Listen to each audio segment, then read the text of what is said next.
estudiante, muy buenos días. El día de hoy, siguiendo la ruta de los presidentes del Perú luego de 1824, hemos visto el gobierno de José de la Mar, el gobierno de Gamarra, hemos visto el gobierno de algunos otros presidentes, ¿ya?, que pasaron sin haber hecho gran cosa por nuestro país hasta llegar al presidente Ramón Castilla. El apogeo del boom del guano, hemos visto el tema de los consignatarios, lo que el Perú creció gracias a este producto, lo que se pagó, pero también lo que vino como producto de esta guerra, vino la guerra de España. Al final, gracias a los préstamos que nos dieron, gracias a que teníamos nosotros abundante guano, pudimos tener una gran flota de embarcaciones y ganamos la guerra nuevamente con España. Perú 2 veces se la jugó por su libertad y todo el pueblo peruano participó, y eso es lo más bonito del combate de 2 de mayo. Sin embargo, aquí muere un gran hombre, un héroe, José Gálvez, ¿no? Siempre vamos a recordar a estos seres humanos que de alguna manera han participado en estas grandes batallas, a quien le debemos la independencia, la libertad que gozamos hoy día. Muy bien. Luego de estos militares y después de la guerra, nos quedamos mal, pues económicamente, ¿se acuerdan? Como consecuencia nos quedamos debiendo más de 40 millones de pesos, nos habíamos endeudado, pero sin esa deuda no hubiésemos ganado tampoco la guerra con España. Entonces, ya en esta situación, los hombres civiles ya empiezan a unirse y dicen, bueno, vamos a formar un partido. Yo creo que ya los militares ya tuvieron su época, no están gobernando bien, ¿no? Y empezaron a formarse. Entonces, a partir de hoy día vamos a ver la época del civilismo. ¿Qué quiere decir, chicos? De los civiles. ¿Quiénes son los civiles? Nosotros, tu papá, tu mamá, tu abuelo. Nosotros somos los civiles común y corriente. Y los militares son los que, bueno, pues están en el ejército, están sirviendo al país desde 3 puntos diferentes, ¿no? Terrestre, aéreo y marítimo. Eso lo sabemos. Entonces, aquí ya vamos a ver del gobierno de los civilistas, ¿ya? Entonces, vamos a pasar a ver nuestro material para el día de hoy, ¿ya? Y vamos a agrandar nuestro material. Muy bien. Y aquí vamos a ver el civilismo. Esta época que va a tener también un gran periodo y va a tener también un momento de trabajo y de aporte al Perú. El civilismo fue un movimiento político sucedido en el Perú a finales del siglo XIX. Estamos hablando entre los años de 1870, ¿no? Propone el retorno completo de los civiles al ejercicio de los poderes, ¿no? Decían que ya los militares habían tenido su época de gobierno. El Partido Civil, ya que fue el primer partido político peruano representativo del civilismo, así se llamó este partido, el Partido Civil. Es como ahora el partido el partido de Alberto Fujimori, el partido de Alejandro Toledo, el partido de Alan García Pérez, ¿no? Entonces, este partido se llamó el Partido Civil. Fue un partido eminentemente de civiles. Fue fundado en el año de 1871, casi a terminar el siglo XVIII. Su líder fue Manuel Pardo y Lavalle, y sus miembros conocidos como civilistas. Todos los que participaban de este partido fueron conocidos como los civilistas, ¿no? Escuchen acá, atiendan. Los que siguen a la señora Keiko Fujimori le dicen fujimoristas. Los que siguen al señor Alejandro Toledo le dicen los toledistas. Los que seguían a este partido le decían los civilistas. ¿Se entiende?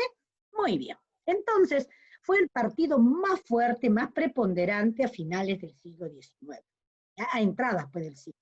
Muy bien. Entonces, ¿quién fue su representante? Manuel Pardo Lavalle. Vamos a ver quién fue él, ¿no? Antecedentes para que se forme este partido. O sea, ¿qué es lo que ellos decían? ¿Por qué se tenía que formar este partido? El último gobierno por un militar antes de este primer partido civilista fue el de José Balta. Aunque aún se enmarcaba en el primer militarismo, la novedad fue que Balta no formaba parte de los militares que habían luchado en la independencia. Sí era militar, pero no había luchado en la independencia. Recuerden que un requisito importante en esta época era que estos militares que habían sido presidentes habían luchado en la independencia. Pero Balta no había luchado. Era militar, pero no había luchado. Entonces, por ahí los civilistas dijeron, bueno, entonces vamos a formar nuestro partido. Balta trató de modernizar parte de la estructura del Estado, ¿no? Él quiso mejorar la infraestructura, ¿no? Para ello desarrolló una política de mejora de las comunicaciones que integraban todos los territorios del país. Mis queridos estudiantes, increíblemente, la infraestructura vial es importante para comunicar a los pueblos del Perú, más aún aquellos pueblos olvidados, pero que cuando hay una línea que los une a la ciudad, entonces los acercas a la ciudad. Ahora son las carreteras, ahora son las panamericanas. La Panamericana Norte, que a nosotros nos une con todo el norte del Perú. Y estoy hablando de la provincia de Huaral, Huacho, Barranca, Pativilca, y que sigue y llegamos hasta La Libertad, y por ahí llegamos al Ecuador. Y por el sur tenemos la Panamericana Sur, y esta nos va a unir con todos los pueblos de Ica, Chincha, Nazca, y vamos a llegar a Chile si seguimos esa ruta. También tenemos la otra ruta, nororiental, ¿no? La ruta oriental que nos va a llevar a la selva, por Huánuco, ¿ya? Entonces estas rutas son importantísimas, pero en ese entonces no era tanto el construir pues carreteras, eran los ferrocarriles. Los ferrocarriles hay que construirles su línea de ferrocarril, una línea por donde los ferrocarriles van a atravesar, es decir, el ferrocarril tiene su propia pista, ¿no? Entonces hay que hacer un gran trabajo, y Balta decía que el desarrollo de un país era mejorando pues estas líneas de comunicación que integraría a todos los pueblos del país. La falta de medios económicos que él tuvo para hacer esto hizo que tuviera que pedir un préstamo a la Casa Dreyfus. ¿Y quién era la Casa Dreyfus? Era aquella que controlaba el comercio de guano en Europa. Y como el Perú tenía guano, entonces se hizo un préstamo con la idea de poder, con la idea de, un ratito, con la idea de poder pagar.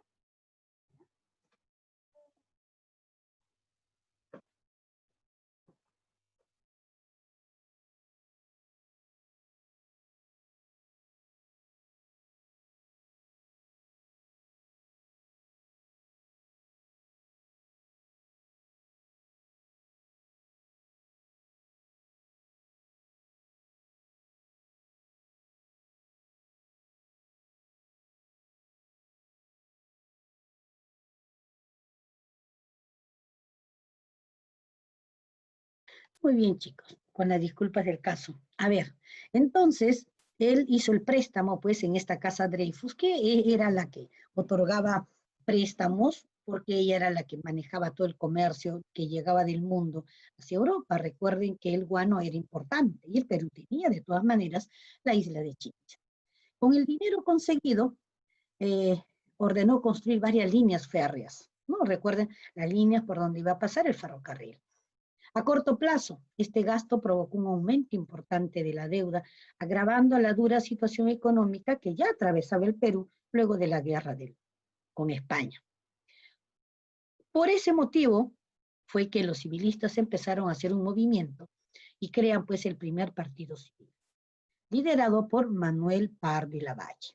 Ese es el antecedente, ¿ya? O sea, no es que Balta fuese malo, sino que cada presidente considera que hay que hacer algo para mejorar al país. Y definitivamente es importante, sino que si no tienes dinero, ¿cómo te puedes seguir endeudando? Entonces ya estábamos, pues, nosotros ya un poco más, ya nos íbamos a ahogar de tanta deuda. Este partido se funda en el año de 1871 bajo el nombre de Sociedad Independencia Electoral. Fue liderado por Manuel Pardo y Lavalle. Tenía una ideología que era conservador, nacionalismo, cívico, plutocracia. Esa era la forma de pensamiento. Entonces se planteó un proyecto de construcción de ferrocarriles. También Manuel Pardo y Lavalle plantea la construcción de ferrocarriles.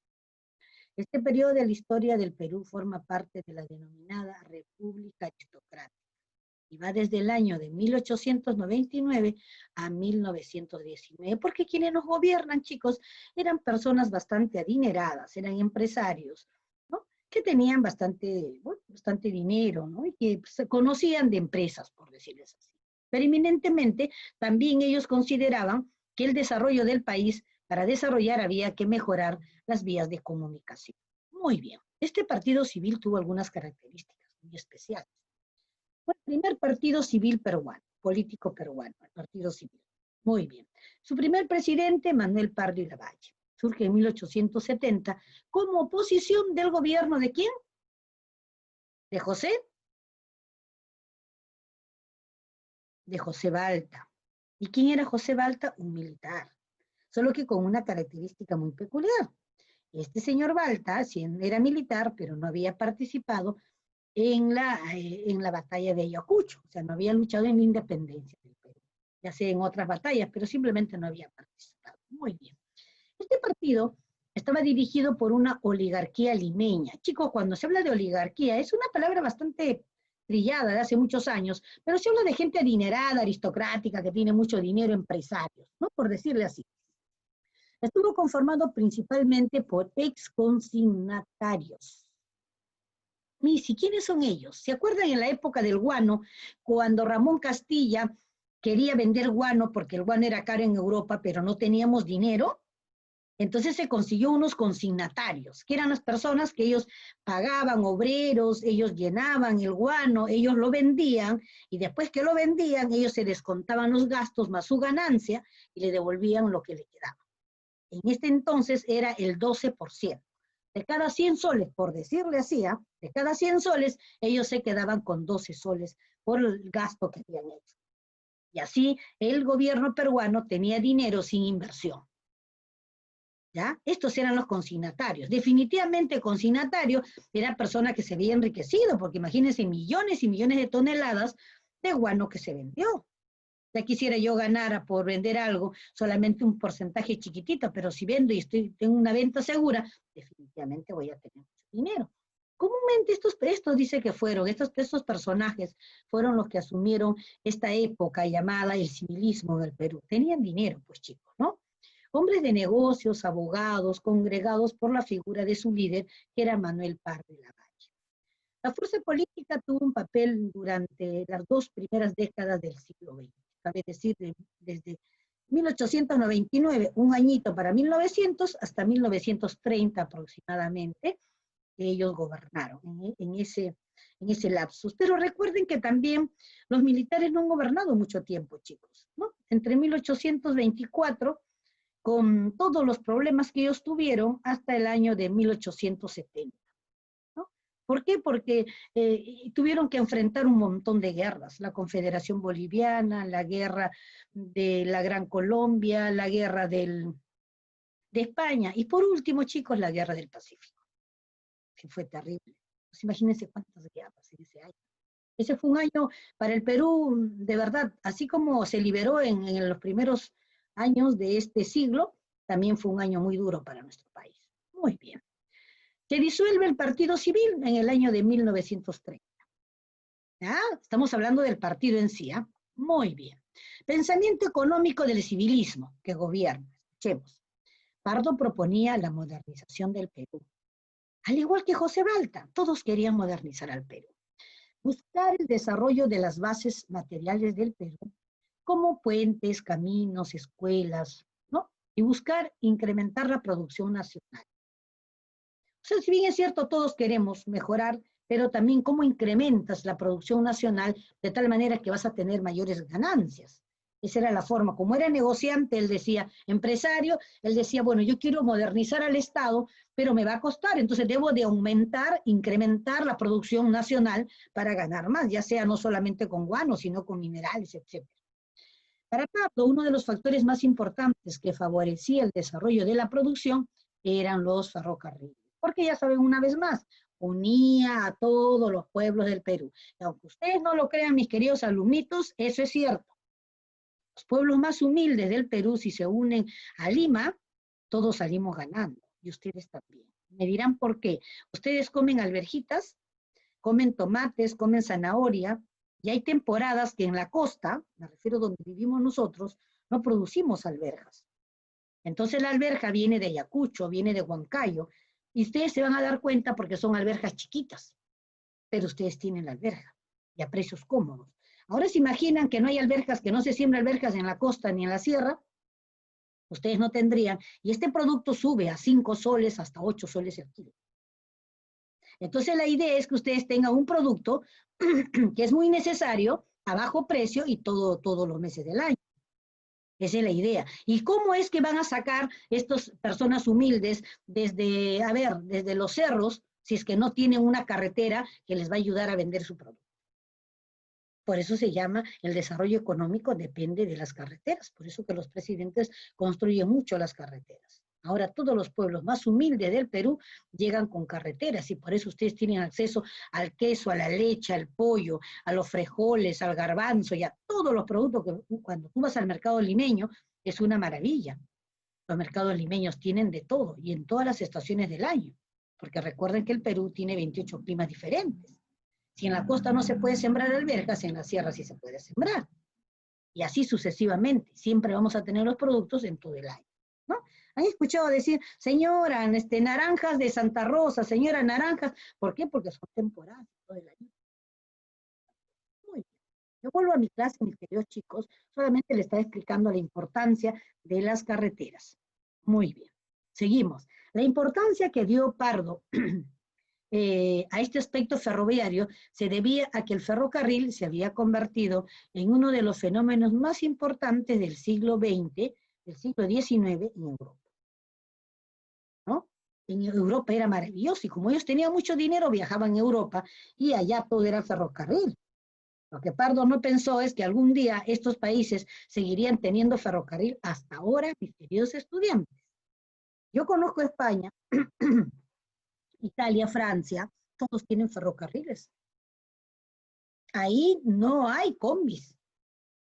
Ahí la gente tiene su auto personal, pero la mayoría de las personas se desplaza a través de las líneas ferroviarias. Hay un sistema ferroviario increíble que une todos los pueblos de España y lo más hermoso es que es económico.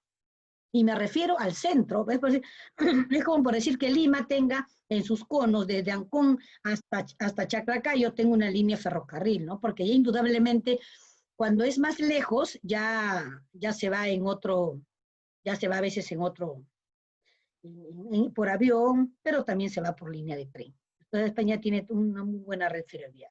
Muy bien. Entonces, se planteó este proyecto de ferrocarril que permitía integrar y articular geográficamente al Perú. Lo planteó Manuel Pardo y Lavalle. El problema de la construcción de ferrocarriles radicaba en su alto costo, que inminentemente traía este proyecto, ¿no? Debido a la accidentada geografía andina. Porque si bien es cierto, en la costa es más fácil hacer, pero imagínate en la sierra. ¿Ustedes han visto el tren macho que va a Huancayo? ¿Por qué le dicen tren macho? Porque de verdad dice que ningún tren en otro país podría subir los cerros que tiene que subir este famoso tren macho. Y es tan fuerte y tiene tantos años y sigue funcionando, trayendo todos los minerales desde la Oroya. ¿Ya? Muy bien. Y seguimos objetivos económicos de este partido. El proyecto civilista no fue de corte industrializador. Ojalá hubiera sido un corte industrializador. ¿Qué quiere decir? Un partido político que genere industria en el Perú, porque la industria mueve económicamente un país. Lamentablemente nuestro país, mis queridos estudiantes, no es industrial. Si nosotros fomentaríamos la industria, posiblemente nosotros fuésemos un país mucho más desarrollado del que somos, porque daríamos mucho más trabajo a muchísima gente que está en la calle hoy sin trabajo. ¿Ya? Por lo que se le ha llamado, dice, modernización tradicional. O sea, no hizo de industria, sino modernización tradicional, es decir, modernización sin industria, que crezca, se desarrolle, pero sin tener las industrias. Fomentar el crecimiento de la banca, favorecer e impulsar las inversiones extranjeras en el país, que vengan los extranjeros y que hagan empresa en nuestro país, ¿no? Que puedan trabajar las minerías, etcétera. Lo que seguimos trabajando, mis queridos estudiantes. Propiciar la inmigración europea como solución al problema de la escasez de mano de obra, implementar la tecnología, aunque no contempló la tecnología propia del hombre andino, sino la occidental. Esos fueron sus objetivos económicos. Indiscutiblemente, mis queridos estudiantes, seguimos en lo mismo. Les explico, cuando fomentamos el crecimiento de la banca, fomentamos el crecimiento de algunas personas. El tema de nuestro país es fomentar el desarrollo económico de la mayoría de los peruanos que están en la calle, que no tienen acceso a la educación y que encima no tienen trabajo. Y si no tienen para comer, ¿en qué se convierten? En delincuentes que salen a la calle a robar. ¿Sí o no? Porque el Estado no genera pues una mejora para estas personas. Pero si este país fuese industrial, habría fábricas por todos lados. Yo indudablemente estoy segura que todos estos personajes que andan en la calle estarían trabajando, porque todos quieren trabajar y ganar dinero. Nadie quiere estar en la calle sin dinero, todos queremos ir a comer un pollito, comprarnos una ropa, mejorar nuestra casita, comprarnos cosas. ¿Quién no quiere vivir bien?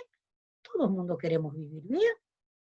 Hasta el loco creo que quiere vivir bien. Si tú le dices, oye, ponte a hacer algo y tú vas a mejorar, todo el mundo quiere mejorar, ¿ya? Pero nunca contemplaron. ¿Qué dice? Que produzcamos más de lo que tenemos, materia prima, explotamos nuestra materia prima que tenemos, ¿no?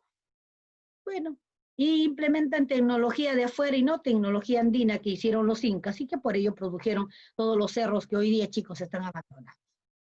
Entonces, no se entiende el desarrollo. Pero esa fue la parte económica de este partido. Fomentó el crecimiento de la banca, favoreció e impulsó a las inversiones extranjeras en el país, lo que siguen haciendo ahora los presidentes. Vienen los de afuera, le dan un montón de beneficios para que den trabajo a las personas, pero no se fomenta la industria en el país. Y se favorece el crecimiento de la banca. Por eso que los que tienen estas asociaciones, estos grupos, cooperativas, van por todos los lugares pidiendo, señores, les doy un préstamo. Todo el mundo, los pobres chicos, los mandan a la calle y medio Perú está endeudado, chicos. Medio Perú debe. Por eso que el peruano está enfermo. Debe tanto. ¿Ya? ¿Y quiénes crecen? ¿Quiénes se empoderan? Los ricos. Y los pobres siguen siendo pobres. Muy bien. Pensamiento político. Una cosa es la parte económica y una cosa es el pensamiento político de este partido civil. El fortalecimiento y modernización del Estado. Eso ya lo sabemos. ¿Y cómo lo hacen si no tienen dinero? Te prestas. ¿Y quién paga? El pueblo peruano. Yo no creo que hay que ser muy inteligente para hacer eso. Se plantea el gobierno civil como respuesta a los sucesivos gobiernos militares. Pero si igual habían gobernado en caos, pero no habían hecho nada por el Perú, tampoco ellos, ¿no? El corte civilista era de corte urbano y subordinaba a los indios campesinos quienes no estaban representados en el partido. Claro, pues querían que Lima se empodere, sea muy bonita, crezca, se desarrolle, mientras que los lados del Perú no les importaba, igual que ahora, no les interesa cómo vive el indio, el amazónico, que por cierto también son peruanos nuestros, son conciudadanos de nosotros, ¿no? A nadie le interesa cómo viven. No importa que viven con sus pulgas, con su ignorancia, mientras que no molesten a los que estamos en la capital. Chicos, y eso no dice la democracia, tampoco eso dice la Constitución de 1993, dice que todos. Cuando yo entiendo todos, y ahora encima, ahora dicen otra cosa. ¿Han escuchado ustedes ahora los discursos? Todos y todas. Ah, digo yo, se están refiriendo a mí que soy mujer. Así dicen ahora para que nadie se excluya. Todos y todas. Pero todos y todas reciben los beneficios del gobierno, mis queridos estudiantes, no lo hacemos. Muy bien, el proyecto civilista fue eminentemente de corte urbano, quería que Lima se empodere, sea muy bonita, tenga todas las condiciones para que quien vive en Lima viva bien. Y los que viven en el campo, bueno, sabe Dios, pues que nos ayude Dios. El medio para lograr la modernización era la educación, educando a la gente que vivía en Lima, así como ahora las mejores universidades están en Lima, y la gente que quiere venir a estudiar de la sierra, del Andes, se tiene que trasladar a Lima para terminar sus 5 años de estudio. Muchos de ellos con identidad regresan a su tierra y fomentan desarrollo, y la mayoría se enamora de Lima, se queda en Lima, y el acabose. Y tenemos a una Lima súper saturada. Muy bien, solamente haciendo un cuadro de comparación. Manuel Pardi Lavalle fue elegido presidente en el año de 1872. El 3 de agosto de 1876 y fue además el primer alcalde de Lima, luego de ser presidente de la República. Principales acontecimientos. El Estado se había endeudado mucho por construir ferrocarriles. El dinero proveniente del guano ya no era suficiente, porque ya Europa había empezado a fabricar un propio guano sintético y ya no quería comprar guano del Perú. Entonces los precios del guano bajaron y ya no era conveniente. Ante la crisis económica, el presidente debió tomar medidas de emergencia. Se crearon nuevos impuestos. ¿Quién tenía que pagar los impuestos? El ciudadano común y corriente. Los nuevos impuestos afectaron a los agricultores, comerciantes. En 1870 la venta de guanos empezó a reducirse. El Perú, que estaba endeudado, entró en una crisis. Por ello, Perú y Bolivia comenzaron a explotar un nuevo fertilizante, que fue el salitre. Esta fue la nueva fuente de ingresos, un sustituto del guano. ¿Ya? Imagínense, y por esta explotación del guano tuvimos otra guerra, que fue la guerra con Chile, la guerra por el salitre. Y nosotros perdimos Arica y Tarapacá. La guerra fue con Bolivia, nosotros muy buena gente fuimos con un diplomático para ver qué estaba pasando. Chile voltea la mirada y nos declara la guerra que duró en el Perú más de 4 años y con Bolivia solamente 3 días. Nosotros perdimos mucho, Chile nos ganó, pero nos ganó a buena ley, porque la guerra no era con nosotros. Gobiernos de Manuel Ignacio Prado, luego de que dejara la presidencia Manuel Pardo y Lavalle, asume Manuel Ignacio Prado en el año de 1876. Durante su gobierno se produjo la guerra con Chile, ¿no? También denominada la Guerra del Pacífico. En pleno conflicto con Chile, escuchen, ¿ya?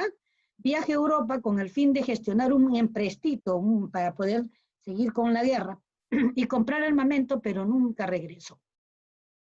Carlitos Cárdenas, ¿a quién te recuerda este presidente? O sea que no fue un único presidente que se fue a hacer una cosa y después se quedó en otro lugar, ¿no? Años después vino otro presidente que también dijo que iba a hacer algunas cosas en otro país y no sé de qué manera se escapó y nunca regresó. Entonces ya hay presidentes del Perú que están acostumbrados a no volver, no asumen la responsabilidad. Se fueron cobardemente, así como Huiracocha abandonó el gobierno regional cusqueño en el año de 1438, y los dejó solos a los orejones cusqueños. En el año de 1876 tuvimos un presidente, Manuel Ignacio Prado, que en la guerra con Chile, cuando las cosas estaban, como decía mi abuela, cuando las papas queman, el presidente viajó para hacer un emprestito y ayudarnos en la guerra, y nunca regresó nuestro presidente, Mariano Ignacio Prado, no lo olviden. Principales acontecimientos. Al asumir Prado el gobierno, la crisis económica se acentuó de manera alarmante. La deuda del Perú llegaba a 40 millones de libras esterlinas. Además de la deuda externa, se debía a los intereses, el crédito era desastroso. El gobierno recurrió a impuestos en las minas, se impuso un impuesto personal que perjudicó a las masas campesinas, se volvió impopular por la aplicación de impuestos, asomaba el fantasma de la bancarrota en el Perú. Un análisis de estos gobiernos de los civilistas. Manuel Pardo y Lavalle, con todo el conocimiento de empresario, no conocía nada absolutamente para gobernar un país, ¿no? Quiso modernizar el Perú con préstamos, así cualquiera moderniza. Yo también puedo construir mi 5.º piso prestándome y después que mis hijos lo paguen. Así no se desarrolla, mis queridos estudiantes. Ustedes que algún día probablemente sean gobernantes de un país, tienen que gobernar de manera sostenible. Hay que hacer un análisis de mercado para saber si el dinero que tenemos va a alcanzar para pagar los préstamos que tenemos. Y si ese préstamo va a poder tener réditos o ganancias que va a permitir coberturar la deuda y por qué lo estás haciendo. Tú no te vas a endeudar para perder, ¿no? Pero ¿qué pasa? Que muchos peruanos se prestan para comprarse un televisor. ¿Qué ganancia le deja el televisor? Cuando terminan de pagar el televisor, ese televisor ya está desfasado y ya salió otro nuevo televisor. Eso se llama no pensar. ¿Ya? Y acá, en nuestro país, hemos tenido presidentes súper inteligentes a quien yo admiro muchísimo, ¿no? Porque han querido, dice, yo quiero modernizar al Perú, esa es mi ideología. Y yo siempre les pregunto, ¿y cómo? ¿Con qué presupuesto? ¿No? Los alcaldes cuando se lanzan también, escuchen ustedes, y están grandecitos, ¿no? Dice, yo quiero hacer una maravilla en el Callao, quiero hacer esto, quiero hacer un terminal y todo. Muy bien, señor, ¿en qué tiempo y con qué dinero? Dos buenas preguntas que son jaque mate para estos líderes habladores que todo lo quieren resolver. Ah, no, pero yo me presto, muy bien, ¿y cómo lo vas a pagar y en qué tiempo lo vas a pagar? Él se va y nos deja endeudados, así cualquiera. Así no son las cosas, mis queridos estudiantes. Muy bien, esto fue el gobierno de los civiles. Chile inició una política armamentista con claras intenciones de adueñarse de espacios que él no tenía, como las zonas salitreras, ¿no? Chile quería expandirse, Chile compraba un montón de embarcaciones, mientras que nosotros gastábamos, transformando al país, que al final los campesinos no sintieron esa transformación, solamente que Lima se convirtió en una metrópoli muy bonita para que vivan estos grandes oligarcas aristócratas. Muy bien, fin del gobierno, en pleno conflicto bélico, el presidente Manuel Ignacio Prado viaja, ya les dije. El muy valiente, por no decir otra expresión, se quedó en otro lugar y nos dejó en plena guerra, abandonados y sin presidente. Qué triste, chico, la historia del Perú, ¿no? Pero hay que conocerla para no repetir esas historias. Muy bien, ¿ya? Y ahí estamos, con, con, dos, con dos civiles que nos gobernaron. No necesitamos más. Manuel Ignacio Prado y necesitábamos a Manuel Pardi Lavalle. Aristócratas con mucho dinero, pero de verdad, chicos, nada inteligentes porque no hicieron nada por el Perú, ¿no? Si bien quisieron modernizarlo, dice, pero emprestándose. Así cualquiera lo hace, hasta ustedes lo pueden hacer. Carlito puede comprarse un carro y se endeuda para que papá y mamá lo paguen. Oye, para eso no se necesita estudiar, ¿sí o no? No se necesita estudiar. Para generar economía hay que tener estrategias. Hay que sentarse a ver y cómo lo vamos a pagar, en qué tiempo lo vamos a pagar, qué voy a hacer, qué voy a producir para que con esa ganancia voy a pagar esta deuda y no perjudique a los demás. Eso se llama ser inteligente, sentarse a trabajar, ver los resultados que te va a dar un proyecto. Invierto 1 millón, debo de ganar 2 millones, mínimo, porque si no gano, ¿para qué invierto? Mejor me quedo sentadito. ¿Ya? Muy bien, mis queridos estudiantes. Esta fue la clase del día de hoy y ahora vamos a pasar a resolver la ficha de trabajo.